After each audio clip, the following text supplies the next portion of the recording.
저와 여러분을 포함한 세상의 대부분의 사람들은 자신이 가진 것과 또 능력에 따라 존재 가치를 인정받습니다. 내가 가진 능력으로 쓸모가 있는 사람인지 평가를 받기 때문에 여기에서 어느 누구도 자유롭다라고 말할 수 없을 것입니다. 그렇다 보니 세상만 우리를 판단하는 것이 아니라 우리 또한 우리 존재 가치를 인정받고 싶어 하고 또 확인받고 싶어 합니다. 그 결과로 다른 사람들에게 인정을 받을 수 있도록 조건과 능력을 갖추기 위해 열심히 노력합니다. 그러다가 내가 생각하는 기준에 미치지 못한 대우를 받거나 혹은 어떤 문제를 만나게 되면 내가 무엇인가를 하지 않아서, 내가 무언가를 갖추지 못해서, 능력이 부족해서 그런 문제를 만나게 되고 내게 그런 일이 이루어지지 않은 것이 아닌가라고 생각하며 의심하기도 합니다. 세상 속에서 살아가는 존재임과 동시에 살아내야만 하는 존재이기에 어쩌면 이러한 모습들이 당연하다 여겨질 수 있지만 한편으론 씁쓸한 것이 사실이죠. 우리의 마음을 더 아프게 하는 것은 외적인 조건과 성과나 능력으로 인정받을 수 있다는 이 생각과 그러한 기준으로 내가 지금 잘 살고 있는지 확인하는 그런 모습들이 우리의 삶의 모습에만 있는 것이 아니라 우리 신앙생활에서도 묻어난다라는 것입니다. 하나님을 아버지로 모시면서 하나님의 딸로, 하나님의 아들로 이 세상을 살아가지만 세상의 가치와 기준을 따라 외적인 조건과 성과 그리고 능력을 갖춰야만 인정받을 수 있다고 하는 생각, 그 마음이 우리 안에 있지요. 또한 신앙생활 중 어떤 문제나 어려움이 닥칠 때면 늘 내가 지금 무언가를 하지 않아서, 내가 하나님 앞에 이렇게 살아갔기 때문에 혹은 내 능력이 부족해서 이런 어려움과 문제를 만난 것이 아닌가 하는 의심과 그런 어려운 마음들이 우리 안에 늘 자리 잡고 있습니다. 이렇듯 늘 우리의 신앙생활에 드러나는 연약함과 오해에 대해 오늘 말씀을 살펴보면서 우리 자신을 바라보는 초점과 아버지 되신 하나님을 바라보는 초점이 바르게 교정될 수 있기를 간절히 바랍니다. 그리하여 하나님께서 자기 백성에게 어떤 은혜와 사랑을 베푸실지를 선명하게 바라보고 그것 안에서 위로를 얻고 소망을 발견하는 이 시간이 되기를 간절히 소망합니다. 첫 번째로 살펴볼 것은 하나님 앞에서 우리가 어떤 존재인가라는 것입니다. 우리가 어떤 존재라고 오늘 본문이 말씀하고 있는지 오늘 본문 6절을 함께 읽어보겠습니다. 6절입니다. 시작. 너는 여호와 내 하나님의 성민이라. 내 하나님 여호와께서 지상 만민 중에서 너를 자기 기업의 백성으로 택하셨나니. 아멘. 방금 읽었던 6절 하반절 말씀 보니까 우리가 어떤 존재라고 말씀을 합니까? 지상 만민 중에서 하나님의 선택을 받은 백성이다 라고 말합니다. 자, 그렇다면 하나님께서는 어떤 이유와 근거로 지상의 많고 많은 민족들 중에서 이스라엘이라는 민족을 선택하사 하나님의 백성이 되게 하셨을까요?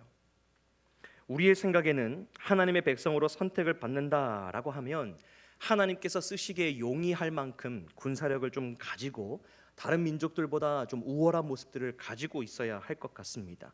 또는 그 이유가 아니라고 한다면 선택하시는 그 거룩한 하나님을 닮아서 다른 민족과는 아주 이제 차이가 날 만큼, 빼어날 만큼의 하나님을 닮은 거룩함을 가진 그 민족이어야만 하나님의 선택을 받은 백성의 지위를 가질 수 있지 않을까, 그렇게 생각하기도 합니다. 자, 그런데 오늘 본문 7절 말씀은 하나님께서 이스라엘을 지상 만민 중에서 하나님의 백성으로 삼으신 이유와 근거가 그것이 아니라고 말씀을 합니다. 읽으셨던 7절 말씀 다시 같이 한번 읽어볼까요? 7절입니다. 시작. 여호와께서 너희를 기뻐하시고 너희를 택하심은 너희가 다른 민족보다 수요가 많기 때문이 아니니라. 너희는 오히려 모든 민족 중에 가장 적으니라. 아멘. 방금 읽은 7절 말씀 보니까 이스라엘을 지상 만민 중에서 하나님의 백성으로 택하신 근거가 이스라엘의 수요가 많기 때문이 아니라고 모세가 지금 말합니다. 나아가 모세는 여지를 주지 않고 뭐라고 말씀을 합니까? 이스라엘이 모든 민족 중에 가장 적다라고 쐐기를 박습니다. 의심하지 못하도록 지금 아주 단언을 하고 있는 것이죠. 여기에서 수요가 많다라는 이 말은 단순히 인구수를 표현한다기보다는 이스라엘이 가진 모든 외적인 조건을 통칭하는 의미의 표현입니다. 그러니 인구수라든지 다른 어떤 외적인 조건, 외적인 모습들을 보더라도 그것을 가지고 하나님께서 너희들을 하나님의 백성으로 삼으신 것이 아니다라고 지금 하는 것이죠. 그러니 무슨 말입니까? 하나님께서 이스라엘을 자기 백성으로 삼으신 것은 그들의 외적인 조건과는 아무런 상관없이 그렇게 자기 백성으로 선택하셨다라는 겁니다. 실로 그러하지요. 외적인 조건으로만 보면 이스라엘에게 내세울 만한 부분은 하나도 없습니다. 앞서 언급했던 그들의 군사력을 좀 예로 한번 들어볼까요? 이스라엘은 오늘 본문인 신명기를 받는 데에 이르기까지 애굽을 탈출하고 여러 민족들과 전쟁을 치르면서 거의 이제 대부분 수적으로 보나 군사적으로 보나 늘 열세인 전쟁을 해왔습니다. 공세보다는 수세에 몰렸던 적이 많고요. 그 다음에 늘 넉넉하지 못한 형편에서 전쟁을 해왔다라는 겁니다. 외적인 조건의 또 다른 예로 거룩함을 예로 들어보면 어떨까요? 이스라엘이 하나님의 백성이 될 만한 거룩한 조건을 가지고 있었을까요? 아닙니다. 전혀 거룩함이 없습니다. 출애굽 이후의 행보만 생각해 보더라도 이스라엘에게 하나님을 닮은 거룩함을 찾아볼 수가 없습니다. 홍해와 애굽 군대에 애워싸였을 때 표면적으로는 이 이스라엘이 모세를 비방하는 것 같았으나 결국 누구를 비방한 것입니까? 하나님을 비방하고 저주를 한 것이죠. 모세에게 당신이 우리를 여기에서 죽게 하려고 여기까지 인도했느냐? 사실 그것은 모세를 향한 비난이기보다는 그들을 인도하신 하나님을 향한 비방이었습니다. 나아가 모세가 시내산에서 하나님을 만나 십계명을 받을 때에 자신들의 눈에 하나님이 보이지 않는다며 금을 모아 자신들의 눈에 보이는 하나님, 즉 금송아지 우상을 만들었습니다. 어디 그뿐입니까? 마실 물이 없어서 물을 달라고 그렇게 원망했던 무리바 사건이나 먹을 것이 없고 또 고기가 먹고 싶다고 해서 광야에서 하나님을 원망했던 만나와 메추라기 사건이라든지 하나님을 거역하고 원망하는 일이 부지기수였던 이스라엘에게 하나님을 닮은 거룩함은 찾아볼래야 찾아볼 수가 없습니다. 군사력도 세지 않고 인간 왕도 없고 다른 민족들 있는 행정 규례나 이런 것들도 잘 되어 있지 않고 그렇다고 하나님을 닮은 거룩함이 있는 것도 아닌 이스라엘이 우리의 눈에는 하나님의 백성으로 택함을 받는 것이 심각한 자격미달, 아니 어쩌면 자격이 아예 없는 것처럼 여겨집니다. 하지만 여러분, 오늘 본문 8절 상반절 말씀은 이와 같이 우리 눈에 하나님의 백성으로는 자격이 없는 것 같은 이스라엘이 어떤 이유에서 하나님의 백성으로 선택받을 수 있었는지 잘 알려주고 있습니다. 오늘 우리가 읽었던 8절 말씀 한번 다시 보시겠습니까? 8절 상반절 보니까 여호와께서 다만 너희를 사랑하셨다라고 말합니다. 이 말씀을 7절 말씀부터 이어서 읽어보면 더 감동이 됩니다. 제가 한번 읽어보겠습니다. 여호와께서 너희를 기뻐하시고 너희를 택하심은 너희가 다른 민족보다 수요가 많기 때문이 아니니라. 너희는 오히려 모든 민족 중에 가장 적으니라. 여호와께서 다만 너희를 사랑하심으로 말미암아. 여러분, 얼마나 더 감동인지요. 하나님께서 이스라엘을 택하신 것 외적인 조건이 아니라 무엇 때문에 선택하셨다라고 합니까? 사랑. 다만 너희를 사랑하심으로. 이 다만의 이 가져다주는 의미가 얼마나 마음에 감동이 되는지 모르겠습니다. 그저 하나님께서 사랑하심으로 이스라엘을 자기 백성 삼으셨다라는 겁니다. 우리의 눈에 보기에는 이스라엘에게 강한 군사력도 없고 거룩함도 없는, 자격 없고 볼품없는 그런 작은 민족처럼 보이지만 하나님의 기준과 하나님의 초점은 완전히 달랐습니다. 하나님의 기준과 초점은 오로지 사랑이었습니다. 그렇다면 하나님께서 그 사랑의 기준과 초점을 가지고 이스라엘을 어떻게 바라보시고 어떻게 대하셨을까요? 첫 번째로 오늘 본문 6절 하반절 한번 보시겠습니까? 오늘 6절 하반절 보시면 모세는 하나님께서 이스라엘을 자기 기업의 백성으로 삼으셨다, 택하셨다라고 하는데요. 여기에서 사용된 기업이라는 단어는 히브리어로 세굴라라는 단어입니다. 한 번쯤은 들어보셨을 것 같기도 합니다. 이 세굴라라는 단어의 뜻에는 보물, 보배라는 뜻이 있습니다. 그러니 하나님께서 이 이스라엘을 그저 하나님의 뜻을 이루는 도구로, 하나의 물건으로 선택하신 것이 아니라 무엇으로 부르셨다는 겁니까? 보물과 보배로 이 이스라엘을 선택하셨다라는 겁니다. 여러분, 보물을 함부로 대하거나 보관하는 사람이 있겠습니까? 보물, 보배 함부로 대하는 사람 없을 겁니다. 내가 귀중한 것을 가지고 있다, 다른 사람들이 다 다니는 길목에 눈에 보이게 두는 사람은 없을 겁니다. 왜냐하면 소중하기 때문이죠. 단순한 예로 우리에게 만약에 수십억짜리 당첨된 로또 복권이 있다, 여러분 지금 가지고 계신다 라고 한다면 여러분 그걸 어떻게 보관하고 어떻게 다루시겠습니까? 그걸 그냥 아무 잠바 주머니에 이렇게 넣으시겠습니까? 잘못하면 계절이 바뀌면 버려질 수도 있는데요. 그것을 함부로 다룰 분 아무도 없을 겁니다. 왜 그렇습니까? 소중하기 때문에. 즉 하나님께서는 사랑이라는 기준과 초점으로 이스라엘을 많고 많은 물건 중에서 하나, 많고 많은 민족 중에 어쩌다 보니 하나, 그렇게가 아니라 특별히 아껴서 정성스럽게 보관하고 다루는 그런 보물과 보배 같은 존재로 여기시고 그 이스라엘을 자기의 소유 삼으셨다라고 오늘 우리에게 말씀이 가르쳐주고 있습니다. 성경에는 이처럼 하나님께서 이스라엘을 아주 소중한 존재로 여기고 대하셨다라는 기록이 여러 곳에 기록되어 있습니다. 그 중에서 한 곳인 신명기 32장 10절 말씀이 있는데요, 우리 신명기 32장 10절 말씀을 같이 한번 읽어보겠습니다. 시작.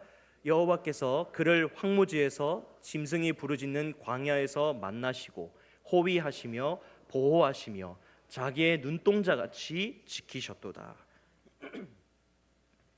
방금 읽은 이 말씀에서 앞에 살펴봤던 세굴라, 보물과 보배와 같이 소중한 것을 찾는다면 무엇을 찾으시겠습니까? 이 신명기 32장 10절 말씀에서 어떤 걸 이 보배와 보물에 좀 비할 수 있겠습니까? 바로 눈동자입니다. 눈동자. 여러분, 눈이 얼마나 중요합니까? 하나님께서 이스라엘을 어떻게 지키셨다라고 합니까? 눈동자를 보호하듯이 그렇게 이스라엘을 지키셨다라고 말씀하지요. 우리 신명기 32장 10절 말씀을 다시 한번 띄워주시겠습니까? 저기 보시면 눈동자 같이 지키셨도다 하는데요, 여러분 저기 보면 호위하시고 보호하셨다라는 말이 이제 추가적으로 기록이 되어 있습니다. 그냥 지키셨도다 해도 되는데 호위하시고 보호하셨다. 왜 연거푸 이런 단어들을 연속해서 기록해 놓았을까요? 하나님께서 눈동자를 보호하듯이 완벽하게 이스라엘을 지키셨다라는 것을 강조하기 위해 그렇게 기록한 것입니다. 이처럼 하나님께서는 눈동자를 지키듯 가장 소중한 것을 지키고 보호하듯이 이스라엘을 지키시고 호위하시며 여기까지 인도하셨습니다. 이것이 바로 이스라엘을 향한 하나님의 사랑입니다. 두 번째로 하나님께서는 사랑의 기준과 초점으로 이스라엘을 어떻게 바라보시면서 어떻게 대하셨을까? 오늘 읽으셨던 7절 말씀 상반절 보시면요, 여호와께서 너희를 기뻐하셨다라고 모세가 말합니다.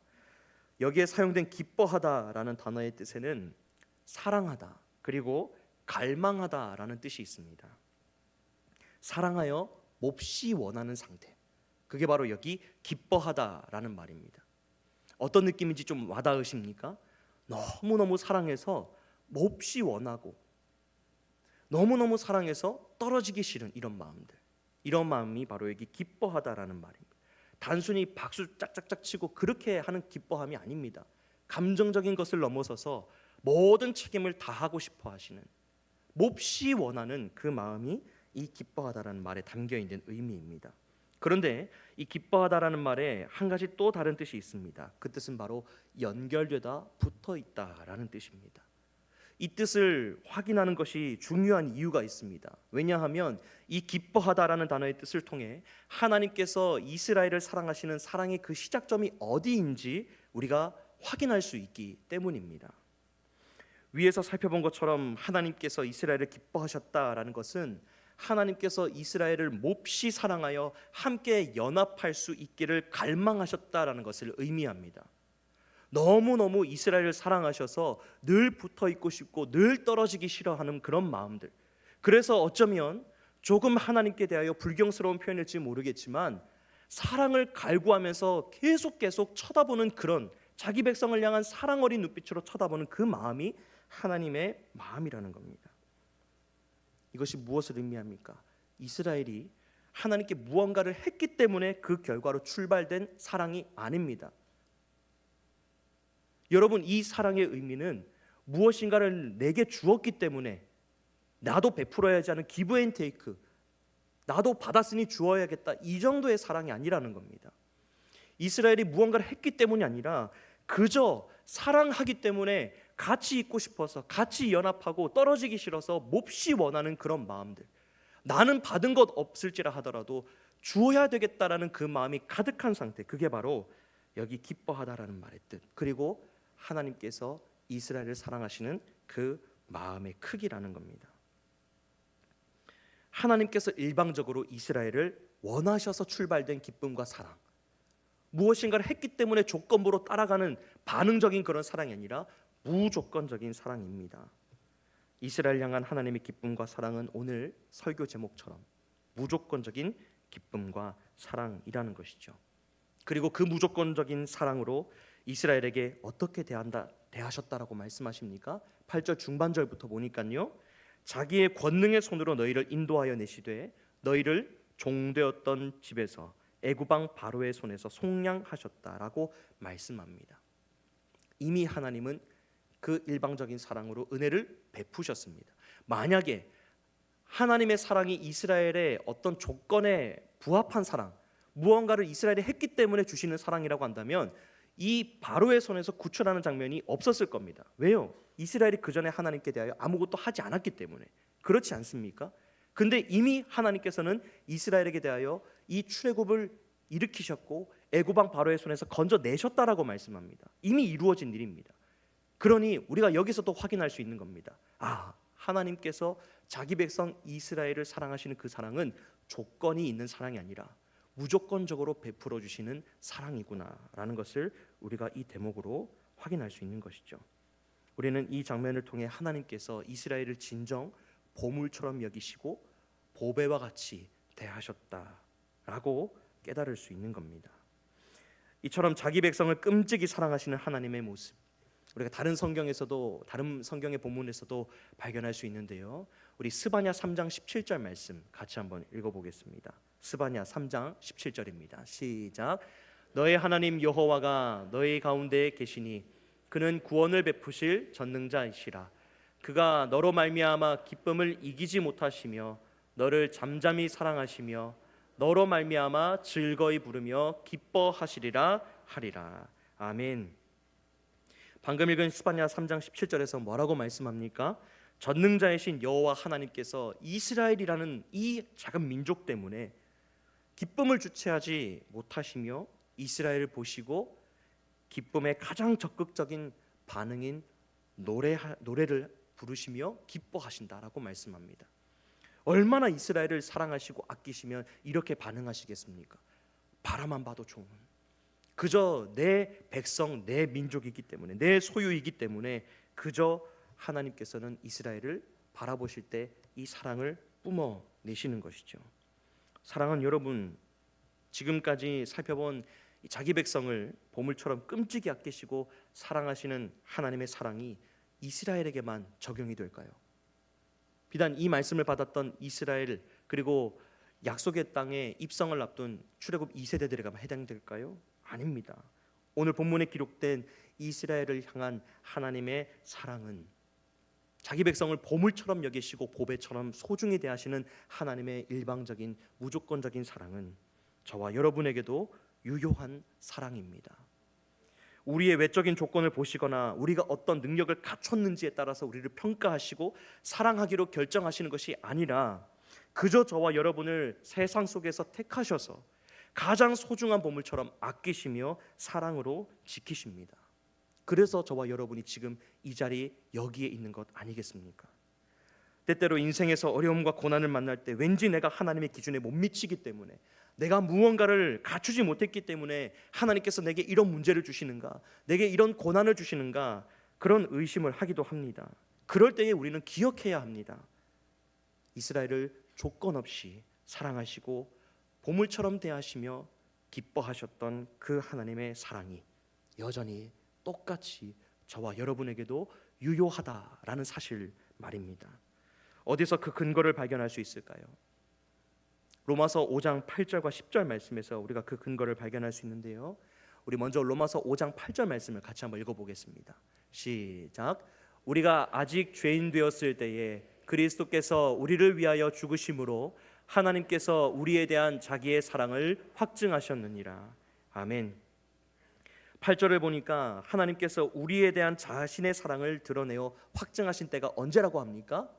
우리가 죄인의 모습을 벗었을 때, 하나님 앞에 비로소 설 만한 조건과 자격을 갖췄을 때? 아니죠. 언제라고 얘기합니까? 우리가 아직 죄인 되었을 때, 우리가 아직도 죄인의 모습을 가지고 있었을 때에 하나님께서 우리에게 사랑을 확증하셨다라고 말씀합니다. 우리가 구원과 사랑을 받기에 합당한 아무런 조건을 갖추지 못한 아직 죄인인 그때에 이미 하나님께서는 그리스도를 통한 사랑으로 우리의 구원을 확증하셨습니다. 조건 없는 사랑이죠. 여기에는 우리의 공로가 조금도 개입되지 않았습니다. 우리가 무언가를 했기 때문에 그래 네가 무언가를 했으니 내 앞에 거룩함을 갖추었으니 내가 내 아들을 보낼게, 그것이 아니라 우리가 아직도 죄인의 모습 그대로를 가지고 있을 때에 그저 하나님께서 택하신 자기 백성을 사랑하기로 작정하셨기 때문에 약속대로 아들을 내어 주신 겁니다. 그렇다면 10절 말씀은 어떨까요? 로마서 5장 10절 말씀 보니까 여기에서도 하나님의 사랑이 우리가 하나님과 원수 되었을 때에 이미 나타났다라고 말하면서 그 사랑의 결과로 우리가 하나님과 화목하게 되었다라고 말씀을 합니다. 여러분, 아까 오늘 본문이 신명기 본문을 살펴볼 때 하나님께서 우리를 기뻐하셨다라고 한 그 단어를 살펴보면서 그 단어 속에 연결되다 붙어있다라는 단어가 있다는 거 제가 설명드렸지 않습니까? 방금 살펴본 로마서 5장 10절 말씀에 화목하게 되다라는 말과 똑같은 말입니다. 똑같은 의미이죠. 즉 구약에서뿐만 아니라 신약 성경을 통해서도 우리와 함께 하고 싶어 하시는, 늘 떨어지고 싶지 않으시고 늘 우리를 품고 싶어 하시고 보물처럼 소중히 대하시고 싶어 하시는 그 하나님의 사랑이 변함이 없다라는 것입니다. 구약 성경에서도 신약 성경에서도 그 사랑이 우리에게 어떻게 나타난 바 되었습니까? 의심 많고 믿음 없는 저와 여러분에게 어떻게 그 구약의 사랑이 아직도 유효하다고 우리 눈에 보여진 바 되었습니까? 바로 하나님의 하나밖에 없는 아들이신 예수 그리스도께서 이 땅에 오셔서 십자가에 달려 죽으시고 성령을 보내사 우리 안에 거하심을 통해 우리가 하나님 안에 거하고 하나님께서 우리 안에 거하시는 이 구속 사역을 통해 우리 눈에 나타난 바 보여진 바 되었지 않습니까? 그렇기 때문에 우리가 세상을 살아가며 때로는 신앙생활 가운데 어렵고 힘든 일 만날 때마다 내가 이것 하지 않았기 때문에 하나님의 사랑이 내게 떠났는가 보다. 내가 이것을 갖추지 않았기 때문에 하나님께서 나를 버리셨는가 보다 라고 의심해서는 안 되는 것입니다. 제가 대학교 2학년 때 학교를 마치고 군대를 가기 위해서 신체 검사를 받았습니다. 그때 좀 다소 놀라운 결과를 좀 받았는데요. 간 수치가 너무 높은 겁니다. 기준치 한 8배 정도 높게 나왔습니다. 그래서 병원에서 군대 가는 거는 뭐 둘째치고 병원에서 이거 좀 문제가 있다. 그래서 이제 초음파를 받고 초음파 검사 받고 여러 가지 검사를 받았는데 의사의 이제 정확한 의견은 아니고 의심소견으로 간경화가 의심이 된다라고 제가 판정을 받고 조직 검사를 받게 되었습니다. 근데 여러분, 대학교 2학년이면 20살, 21살이지 않습니까? 그 어린 나이에 제가 간경화라고 하니까 너무너무 무섭더라고요. 그 어머니와 함께 이제 조직 검사 받기 위해서 그 전날 입원을 하고 했는데 더 이제 무서운 건 조직 검사 받을 때 그 바늘을 또 환자에게 사라고 하더라고요. 그 기대가 무시무시하거든요. 그걸 이제 사들고 들어와서 이제 밤을 이제 보내는데 너무너무 무서운 겁니다. 그리고 그때 드는 생각이 어리니까 내가 이거 하나님 앞에 안 했더니 이렇게 된 것 아닌가? 내가 이랬더니 하나님께서 나를 사랑하시지 않는 것 아닐까? 왜 나한테 이런 일이 생겼을까? 내가 하나님 앞에 뭘 잘못해서, 내가 이거 하지 않아서 이렇게 된 것 아닐까라는 생각으로 제가 한숨도 못 자고 밤새 울었습니다. 너무너무 걱정이 되어서, 너무너무 무서워서. 근데 제가 이제 그때 누워가지고 찬양을 듣고 있었는데 제 이어폰에 이런 찬양의 가사가 흘러나왔습니다. 어노인팅 찬양팀이 이제 부른 아버지 품 안에서 난이라는 찬양인데요, 그 중에 이런 가사가 있습니다. 내가 주를 알기도 전에 그 사랑은 나를 아셨네. 내가 했던 일들보다 나를 더 사랑하시는 내 아버지 품 안에서 난 더 바랄 것 없네. 이 찬양이 귓전에 울리는데 이전에 걱정 때문에 흘렸던 눈물과는 다르게 하나님이 이 연약하고 어리고 정말 무지한 이 어린 영혼을 사랑하시는 그 마음이, 그 사랑이 얼마나 큰지를 비로소 그때야 알 수 있었습니다. 내가 무언가를 해서 하나님 나 사랑하시는 거 아니구나. 내가 어떤 일을 한다고 해서, 하나님을 향한 어떤 일을 한다고 해서 하나님이 날 더 사랑하시고 덜 사랑하시는 것이 아니라, 그저 방금 제가 읽어드렸던 가사처럼 내가 주를 알기도 전에 나를 아셨던 그 주님께서 그저 선택하시고 사랑하기로 작정하셨기 때문에 내가 어떤 일을 하든지 간에 상관없이 나를 더 사랑하시는구나 라는 것을 그 밤에 제가 깨닫게 되었습니다. 그리고 그 이후 검사 결과는 지금 제가 이 자리에 서 있으니까 다들 아시겠죠. 제가 그날 밤을 잊지 못합니다. 근데 그날 밤 그게 제게 흔적이 되었습니다. 하나님의 사랑이 의심될 때마다 그때 내 귓전에 그 찬양으로 내게 말씀해 주셨었지, 그때 그 찬양으로 내 마음에 확신을 주셨었지 라고 하면서 다시 한번 일어나고 또 일어나고 확신하며 부족하지만 믿음으로 걸어가게 될 수 있었습니다. 사랑하는 여러분, 우리가 무언가를 더 한다고 해서, 덜 한다고 해서 하나님의 사랑이 우리에게 줄어들고 많아지는 것이 아닙니다. 하나님의 사랑은 어제나 오늘이나 내일이나 우리의 어떠함과는 상관없이, 우리의 상태와는 상관없이 여전히 유효하고 넘쳐나는 줄을 믿습니다. 세상 속에서 세상의 소리들이, 여러 소리들이 들려오죠.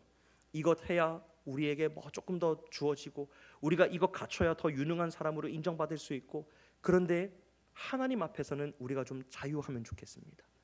세상에서는 우리 그거 피하지 못하죠. 어떻게 피할 수 있겠습니까? 그러나 하나님 앞에서만큼은, 세상과는 다른 우리 하나님 앞에서만큼은 그 사랑 안에 안식하시며 쉼을 얻고 평안을 누리는 저와 여러분 되면 좋겠습니다. 그래서 소용돌이치는 그 세상 속에서도 평안하게 흔들리지 아니하고 변함없는 그 사랑 가운데 날마다 승리를 경험하시는 저와 여러분 다 되시기를 주님의 이름으로 축복합니다.